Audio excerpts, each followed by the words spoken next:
Hi, and welcome to the Optimized Podcast. This is our first episode, and I'm so happy that you're here. My name is Nate Matherson, and I'm the host. As you might know, I've been building and scaling organic search channels for most of the last decade across a variety of different but very competitive verticals like consumer finance and B2B SaaS, and I've learned a thing or two along the way. I'm happy to share those insights on this podcast, but content marketing and SEO is changing, and it's changing at a rapid pace. I've got questions, you've got questions, and we all need to keep up. And on this podcast, we're going to bring on some true experts, ranging from in-house teams to agencies and solo practitioners. We're going to ask them pressing questions and get the insights that we need to go and improve our search rankings and drive more traffic from organic search as SEO changes from here. Each episode comes out on Wednesdays, and each episode is going to be about 35 or 45 minutes. We're not going to waste your time. You'll leave feeling like you learned something and have something to go and implement on your own website. And without further ado, I'm thrilled to bring on our first guest, who's a friend and true expert. I've got a ton of questions to ask him. Let's get into it.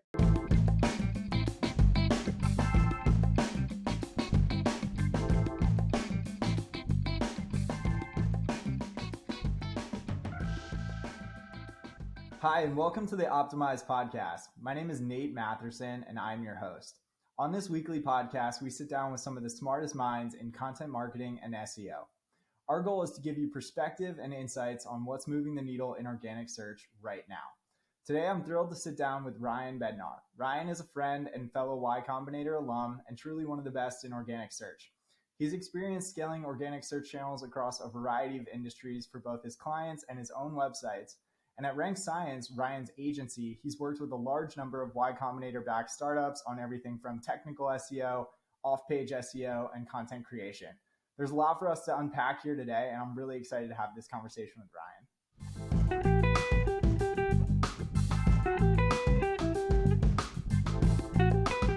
This episode of the Optimized Podcast is brought to you by Positional.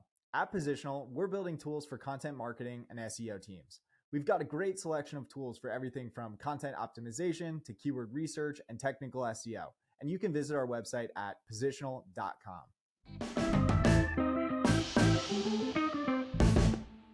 Without further ado, let's jump into the podcast.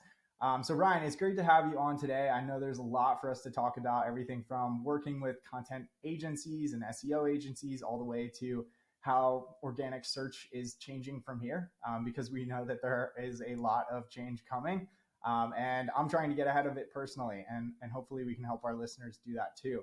But before we jump into the questions, it'd be great to learn like a little bit more about you. How did you get into content marketing and SEO? What led you to this being your career path? So I've been doing SEO since I think 2009, when I was on the early SeatGeek team. I'm a software engineer by trade, and I helped build the first version of SeatGeek, which is now a pretty big company. It was originally just a web app that aggregated tickets from other ticketing providers. And no one was really buying tickets from us early on, but we started ranking organically for a handful of terms, terms like Philadelphia 76ers tickets. And we didn't have any marketers on the team. We didn't have any money to work with agencies. And so, we tried to reverse engineer from a technical standpoint why some pages were ranking and not others, and how could we make all of our pages rank. And so I came in SEO from a technical perspective. And after SeatGeek, I went through a combinator in winter 2011, which is a startup called Tutor Spree. And it was a marketplace for tutors, or Airbnb for tutors. The company ultimately didn't work out and was kind of sold for parts, but it was a tremendous learning experience for me. And it's where I got really good at SEO, which was responsible for pretty much all of our growth. And when the company shut down, I started getting referred by YC partners to help other YC startups at SEO. So, this is back 2013, 2014. I became sort of the de facto SEO advisor for YC startups during this period. And, all the while I was kind of building software tools to try and productize some of what I was doing as a consultant. And Rank Science was born from that. Yeah. Well, you've been in this industry quite a bit longer than I have. I think I first started in the content marketing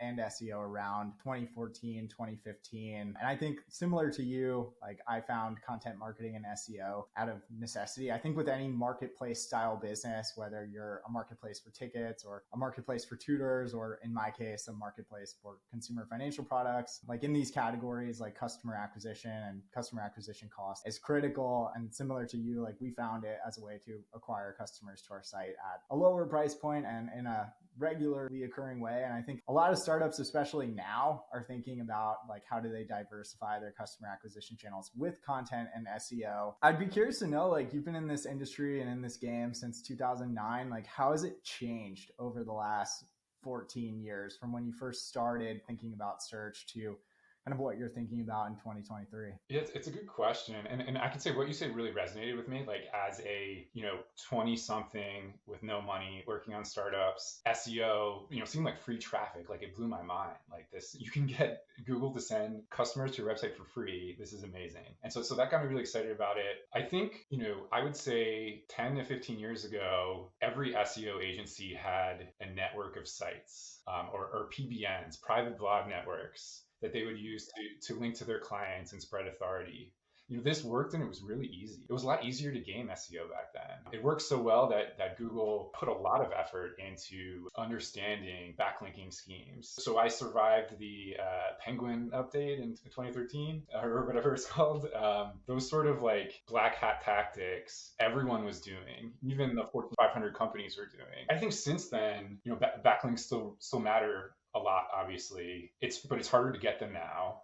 As less people have personal websites or there's less like personal blogs in general. But I think SEO has been legitimized a bit. It's gained a lot of credibility, especially in the startup community. As we've seen stories of lots of startups scaling with SEO as like a key driver of growth. Zapier, grew. SEO was a key driver of growth. Airbnb, others like that. It previously was looked down upon, and you were considered something of a spammer.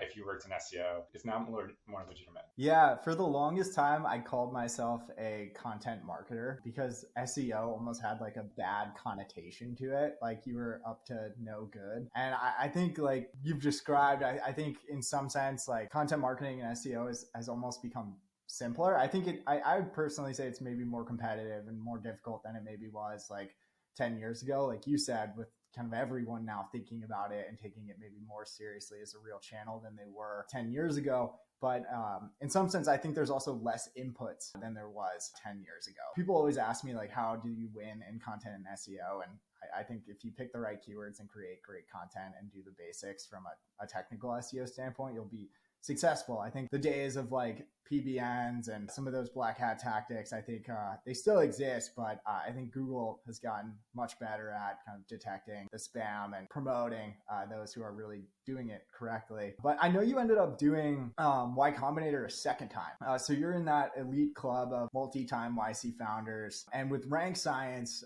your current company, you were part of the winter 2017 batch, right? Yeah, that's right. And one of the things I was doing as an SEO consultant for a lot of YC startups was building software to try to productize, some of what I was doing. I, specifically built SEO A/B testing software. We first built this as a CDN with Rank Science, and now it's a JavaScript snippet.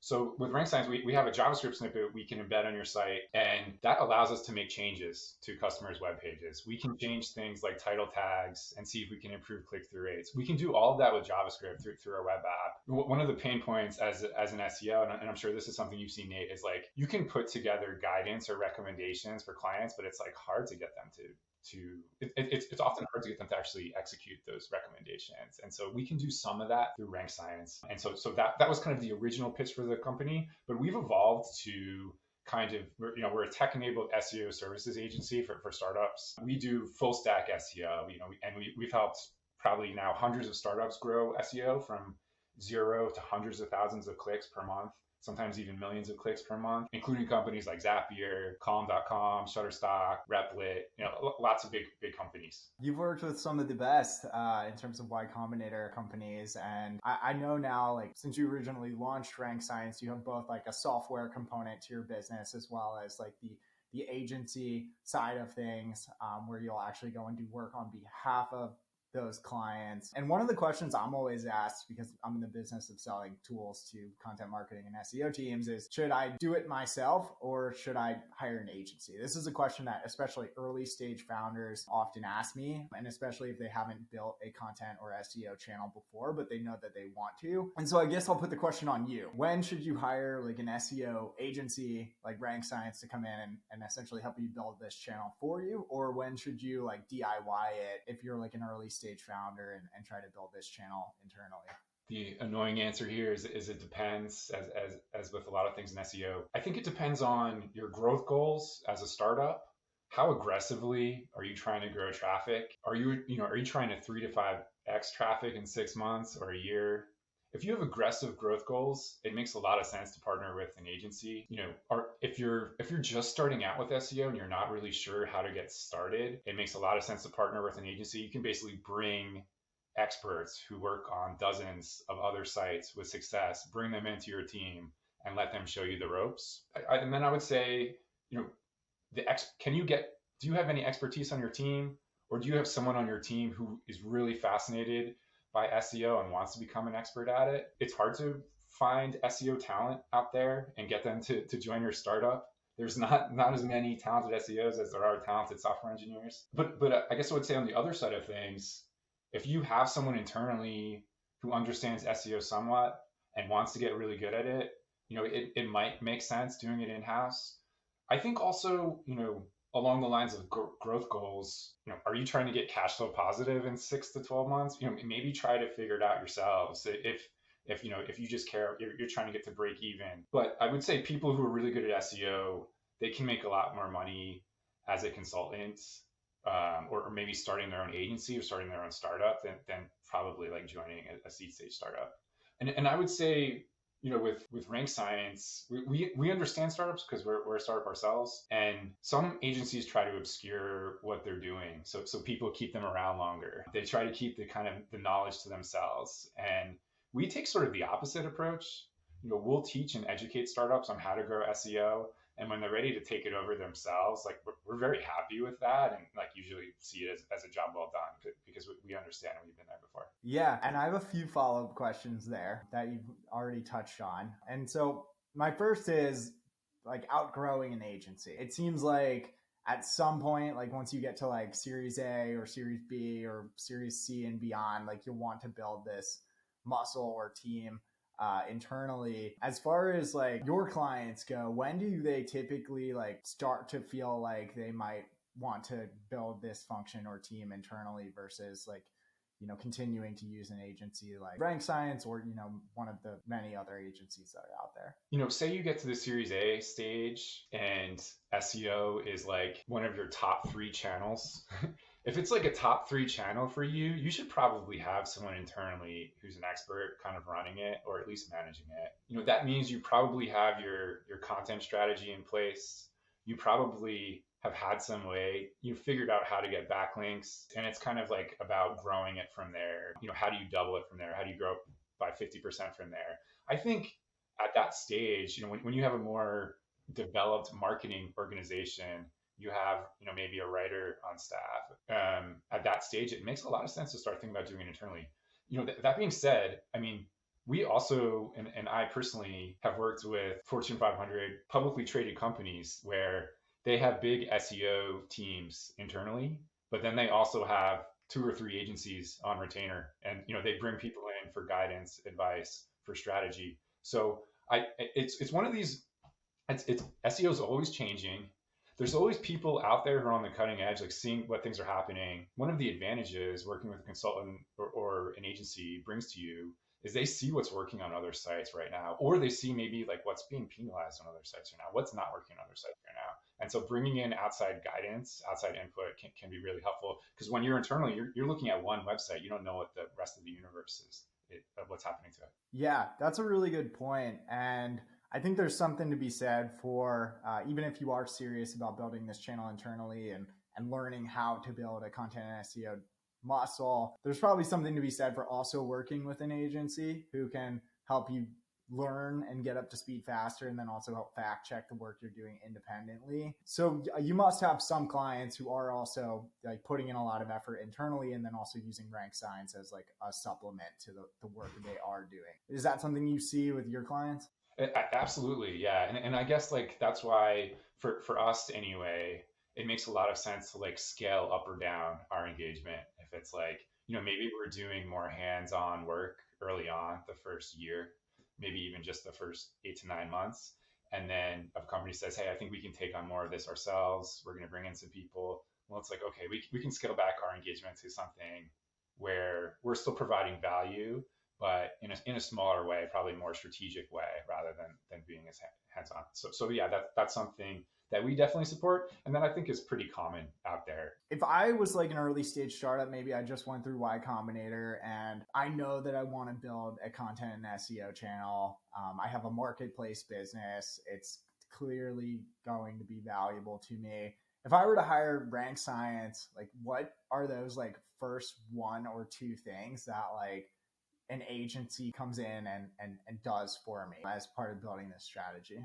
First, we would try to understand the universe of search terms that you care about for your business. What are we'd help you figure out the phrases users are searching for, that might want to become customers, or might, informational queries where they might learn about you guys and become customers later. And then from there, would put together like a technical SEO strategy, which is basically like, what is the URL hierarchy of your site, and what should it look like? How do your pages link to one another? How much content are on these different pages? And then like a content strategy. How can we produce some interesting content about your brand or about your space, and and get your name out there in sort of your niche? And so that might involve helping produce blog posts or content for landing pages. And then I think from there, the next component, we know basically, or at least I would guess, SEO from like a high level is like 50% the content that's on your sites, and then 50% off page. Who's linking to you? Like who's lending authority to your website? Who's telling Google that you're a topical authority? And so that involves outreach to bloggers and other websites to try and get backlinks, or almost sort of like PR.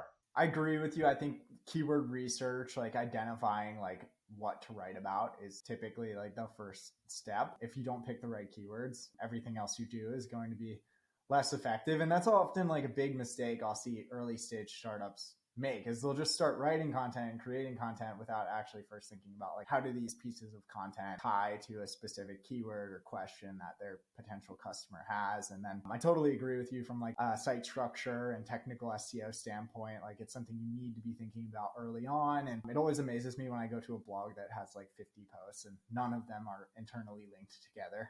And it's like the first thing that I'll often recommend doing. But speaking of off page, like building backlinks, this is something that like I have quite a bit of experience with. Like at my first company, we built thousands of backlinks. We had like 2 full-time people building backlinks for us. And we were in like a very competitive space, being like financial products. And this was also back in like 2014, 2015, 2016, when I think backlinks maybe were a little bit more valuable at like a page level than they are today. I still think backlinks personally are pretty valuable at a domain level. But how do you think like the value of backlinks has changed or is changing?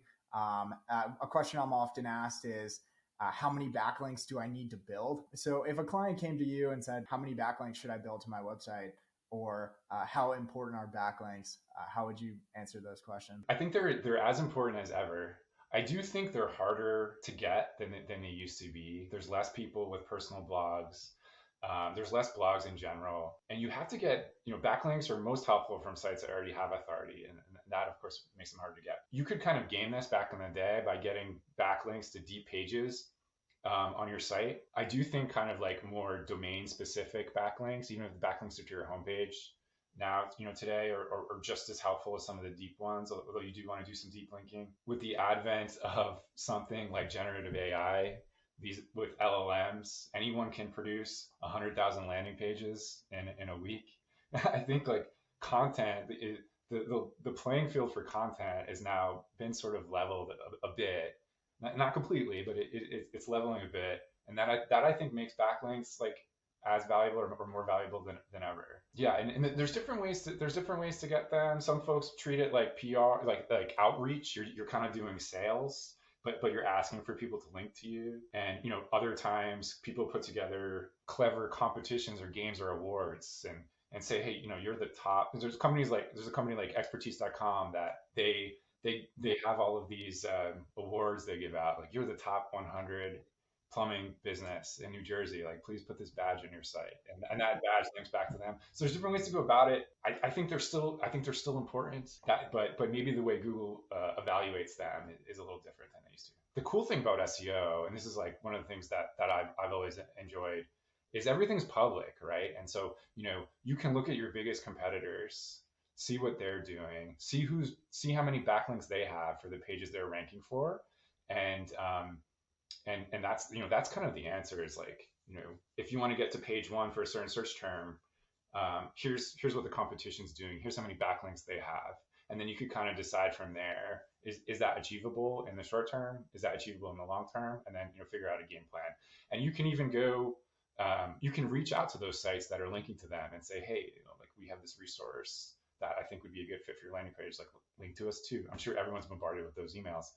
But everything's public, and you can kind of see what your competitors are doing and figure out from there if you want to move forward. Yeah, I think that's a really good point with leveling the playing field in terms of actually creating content. Like, what are some of those other signals that Google needs to use to cut through this massive amount of new content that's being created? And like, yeah, backlinks is the original and probably like one of the best ways to cut through the noise of all of this new content that's been created. And yeah, I think that strategy you mentioned in terms of like best towns or best cities or best plumbers in New Jersey, that's a really interesting one. Like you said, if you're just doing like cold outreach, it is a slog.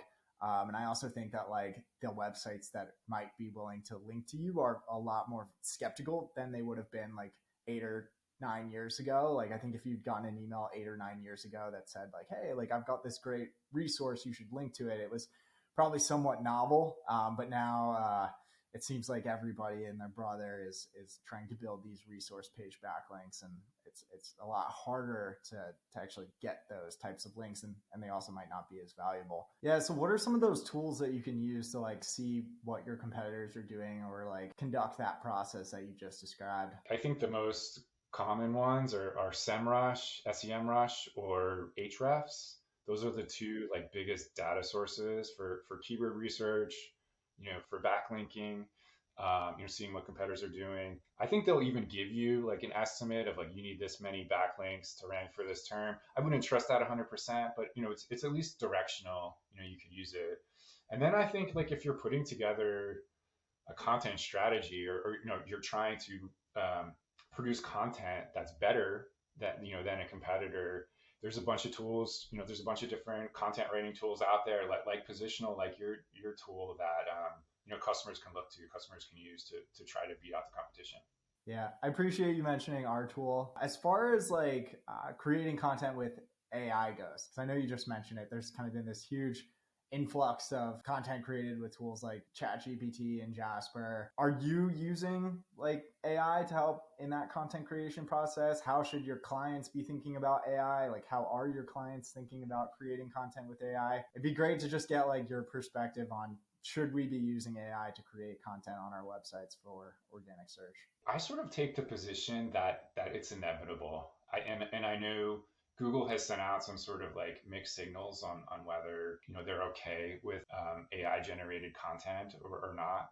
I also think you can't necessarily trust what Google says. I think they often throw a lot of misdirection out there. But I personally have a bunch of sites that are like 60 to 70% AI content, and they're working really well. And I've seen it work in the wild like quite a bit. There's a lot of people throwing up, as we mentioned before, sites with tens of thousands or hundreds of thousands of landing pages overnight. It's all AI content. I wouldn't do that. I wouldn't recommend that. I think Google has a good idea of what organically created content looks like. You're publishing X number of pages per week or per month. And it's just like they have an idea of what like a natural organic backlink profile looks like. If you're getting too many backlinks in a certain period of time, that could like set off red flags for them. I wouldn't just publish content. I probably wouldn't publish content straight from ChatGPT, right? I would run it through a tool like Positional. I would have content writers or content editors improving it, updating it. I would get it proofread. I would make sure like it's not spitting out lies. I think AI generated content that is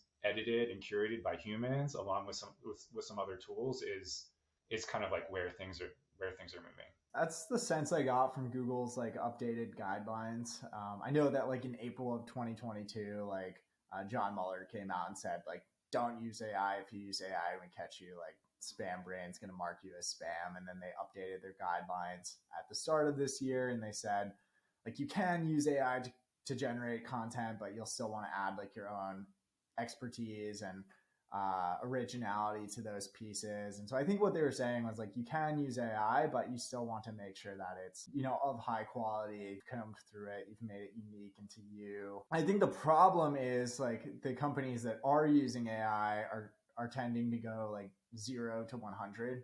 Like I know I talked with a startup the other day who legitimately published 400,000 articles to their website using AI overnight. So they went from like 10 articles on their blog to 400,010 articles on their blog. And they ran into like a whole bunch of indexing challenges. So I kind of get the sense from your response, you think that if you are going to start publishing with AI, like you'll want to ramp into the production or publishing of that content, and maybe not drop 400,000 posts all at once. Even if I had 400,000 posts that were written by a human, I wouldn't dump them onto Google all at once anyway. I think it needs to be kind of released thoughtfully in like an organic manner. And I think in general, I'm excited about generative AI for programmatic SEO. So like where you can use SEO where you can use generative AI to sort of like summarize a table of stats and pick out some key points or highlights. And maybe that little paragraph that generative AI adds is only like 10 to 20% of the content on a programmatic landing page. Like that sort of stuff is exciting to me, and not the just writing entire articles with it and publishing them. Yeah. How I've seen some large sites use AI pretty effectively is they're using it as like a supplement to the work that their team is already doing. So if there are like a large number of very long tail keywords, they're using AI to go after that, 5 or 10% of keyword lists, and not using it for like 80 to 90% of what they're doing. But yeah, I think it'll be interesting to see where it goes from here. Like you probably remember back in like 2012, 2013, 2014, like when I was first kind of getting into this industry, like spun content was a big thing. And Google took action on that with the Panda updates. So I think this idea of like low quality mass generated content is not new. Like Google's been dealing with large amounts of low quality content for the last 25 years. So I mean, personally, I wouldn't be surprised if at some point in the next year, like there is some sort of shift in the algorithm, maybe specifically targeted at low quality AI generated content. But I think, like you said, as long as you're using it as a supplement and actually improving upon what's generated, you should hopefully be okay. But it'll be interesting to see where everything goes in the next like 6 to 12 months. It's an exciting time. Yeah, I think like it seems like every like 5 to 6 years or so, the entire SEO community freaks out and is like, SEO is dead, SEO is dying, it's over. And I don't think SEO is going away. I don't think generative AI spells the end of SEO. It's just kind of like a new tool. And I think it should be a tool for website owners and operators and writers, but it shouldn't be the only tool that folks use. Matt and I, like, we ask ourselves like once a day, are we like crazy to be starting a SaaS tool set for content and SEO teams, like at this exact moment in time when one of our investors like forwarded me an article which said like SEO is dead, like why are you building this? And I'm like, well, like, yeah, people have been saying SEO is dead for the last 7 or 8 years now, and it's still not dead. I think it's certainly changing. And like you and I have both seen like the new UX and UI that Google is like experimenting with. What are your thoughts on like that new search experience and like how it might be changing how we need to be thinking about how we do our jobs? So yeah, I've seen the new release from Google. I think they're under a lot of pressure from OpenAI. ChatGPT usage is exploding, and this technology originated from Google, right? It came out of Google, and they've just sort of been afraid to release it. And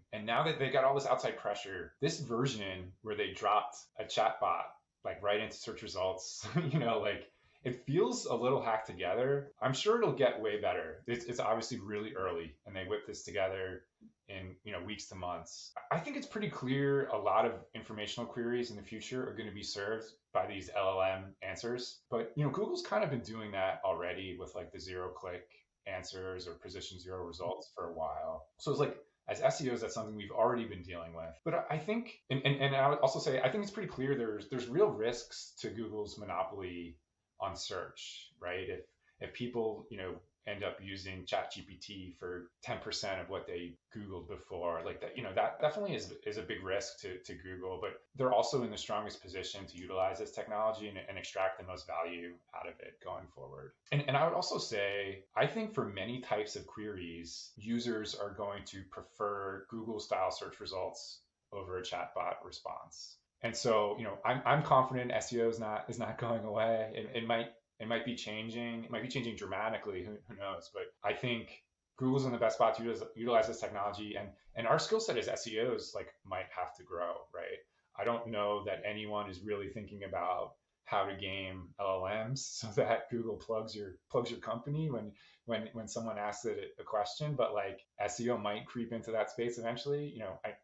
I'm not sure, but it's definitely exciting times. Yeah, I agree. It seems like the new UX and UI like feels like a featured snippet or like an instant answer. I think to me, it's clear that Google still does want to prioritize publishers. Like I think in the new UX UI, there's like 3 or 4 different publishers that they highlight at like the top of the result, and so it does appear that like publishers still will get traffic even from those queries that might be heavily influenced by like a generative AI type result. It's just changing like the real estate and who gets placed into those boxes up at the top. I think from like a tools to build perspective, it's pretty exciting. I think we all learned how to optimize for those featured snippets over like the last 5 or 6 years. And so I guess from here, it'll become a game of like, what do we need to do or optimize for to get included into those AI boxes at the top of a search? And I don't know what tools we need to build to do that or like what goes into our pre-publishing checklist, but it's something that we're definitely thinking about, and I'm sure you will be with your clients too. One of the things that I did want to get your perspective on in the content SEO space is I know that there's a lot to do every single day. Like we could be working on keyword research, we could be writing new content, we could be making our website faster, we could be internally linking. There's a lot for us to do every single day as content marketers. What's like 1 or 2 things that you see people spending time on or investing like significant amounts of energy into that's just like totally not worth it and a waste of time? Yeah, I would say 2 things. One that I see, this like creeps into most organizations and teams where SEO starts working or SEO is working well, and people want to, they're just looking at overall clicks and impressions and traffic, and it, SEO traffic in general, it can turn into like a bit of a vanity metric because you can rank for all sorts of terms that are easy to rank for and don't turn into customers for your business. I would say being too obsessed with growing overall traffic is pointless if it's not generating revenue, and instead to focus on rankings and traffic for key terms that are converting viewers into users or dollars. So I guess like figuring out some kind of ROI heuristic for SEO and making that the thing instead of overall traffic. I know it feels good to get hundreds of thousands of clicks or millions of clicks or whatever, but like users or dollars is what matters really. And then I would say the second thing, and this is like maybe more of a pet peeve, is people obsess over core web vitals reports. You want like a passing score ideally, but it's such a small percentage of like what makes your website rank. Like I wouldn't spend more than like a small amount of time trying to improve your core web vitals. This is not the focus of your SEO campaign, but a lot of people get stuck on that. I would say that like 8 out of 10 of the search consoles I get access to are failing core web vitals. And there are a lot of reasons that might be the case. I think obviously you want your website to be fast and generally available, but I do agree with you that like once you go down the rabbit hole of core web vitals, it can be hard to get out from under it. And on flip side, you could be focusing your time on actually improving your content or building links or whatever it is. As far as like judging the, because I know you talked about like judging the performance of the channel, what should you be looking for in the first like 3 months? And then like, what are those like KPIs that you ultimately want to be thinking about maybe like 6 or 12 or 24 months into building this channel? It depends on the campaign and the goals, obviously. But yeah, early on, you are looking at kind of like impressions as like a leading metric of like, are you starting to appear in Google for some of these terms? Eventually, once you get to page one, you will start to get clicks. So traffic matters next after that.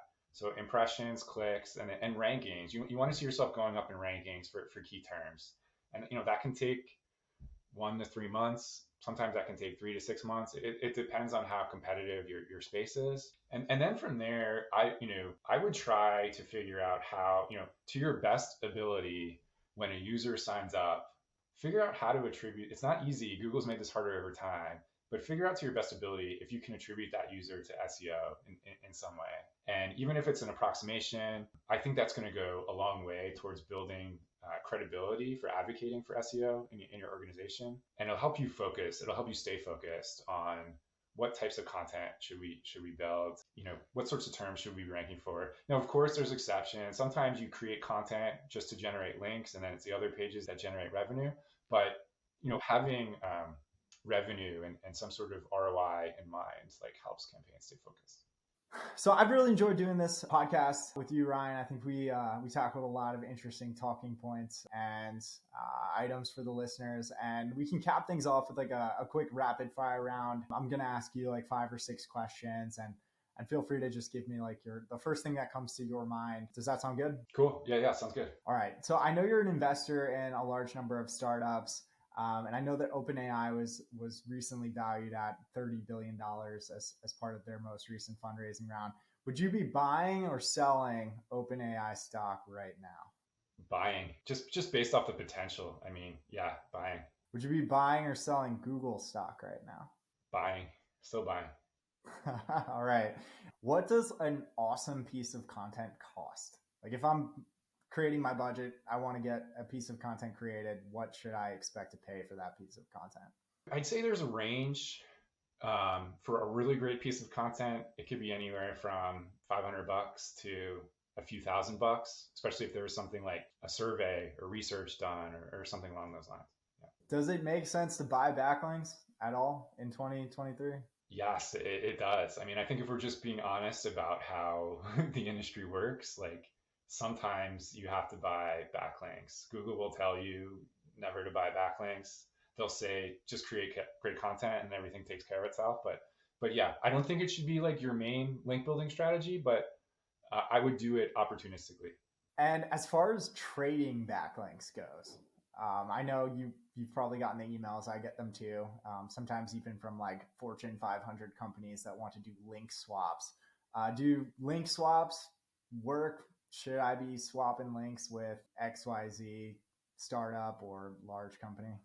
I'd say sometimes, right? If there's like a piece of content that you want to build backlinks to, and the way to get a backlink to that is to link from them somewhere else. Yeah, it can help, but not always. Obviously, Google's smart and can kind of see that you're both adding a link to one another around the same time. Ideally, you have multiple sites and they link to you from one site and you link to them from another. That's how like it works sort of on the agency side. For our listeners, if they want to get in touch with you or learn more about Rank Science, how do they do that? Yeah, so I'm Ryan Bed on Twitter if you want to follow me there, or Ryan at rankscience.com. We do SEO office hours for startups. Happy to chat with anybody and do a strategy session. I love teaching people about SEO, and this is something I'm really excited about. And yeah, thanks so much for having me on. This has been fun. Yeah, and in the show notes and transcript, we'll provide a backlink back to your site, Ryan, as well as like your Twitter profile and some additional information for the listeners to get in contact with you. I've really enjoyed doing this. I think I learned a few things.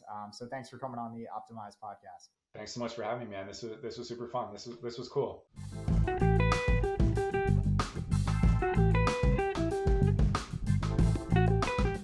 This episode of the Optimized podcast is brought to you by a special sponsor.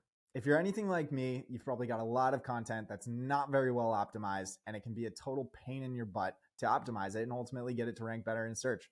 And that's what Positional does. Positional has an incredible tool set for everything from content optimization to technical SEO and planning your editorial calendar. And if you don't know by now, I'm one of the co-founders of Positional, and I'd love for you to check it out.